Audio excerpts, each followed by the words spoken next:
He's 17 and how old are you? 9. And he's only 9 years old. Are you ready to play? Alright, so we're playing this game, e4, regular stuff, e5. He attacks my pawn, I defend it. And then he went for the Roy Lopez, so I chased away his bishop. He pulled the bishop back. Bishops are better than knight, I developed. And then he get his king out the center of the board. And I'm like, okay, let's chase the bishop again. And then I develop my bishop. Now, at this point, he got his rook in the game. I castled my king. And then he played c3. He wants to play d4. So I played d6. He plays h3. All theory, by the way. I hit the bishop. He pulls it back. And then I play c5. And then after that, he plays d4. If you notice, we're all playing book moves. And then he made the first mistake. But I didn't really punish it. I made the trades in the center of the board. This is a thematic idea. He captured with the bishop.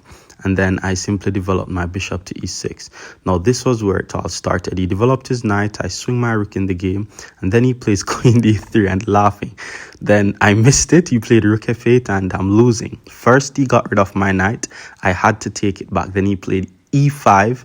Now I had to take. And then he took. And now my king is all running. Now, I wasn't losing until I played my next move. He played bishop to f5, which was a trick, and he's laughing. And then my dumbass fell right into it.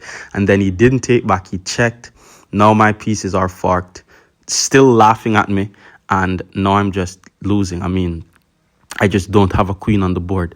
But they say if you want to beat kids, they're too tactical for the middle game, so you have to bring them in the end game. Now, keep in mind, I'm still losing here because it's 2 bishops versus 2 rooks. But kids are just not as good as endgame, because endgame requires a level of maturity. If you notice, he's just trading the pawns, he sack his rook. Because he has the rook and I have the bishop, he thinks he's winning, but I have the compensation, which is the passed pawn. So I just started to push my passed pawns up the board. If you notice, he didn't really know what to do here. And then I just kept on pushing my passed pawn. And then after bishop to b2, it's just completely losing for white. He had to give up his rook, and then I simply queen, and then okay, in a few moves, the game will be concluded.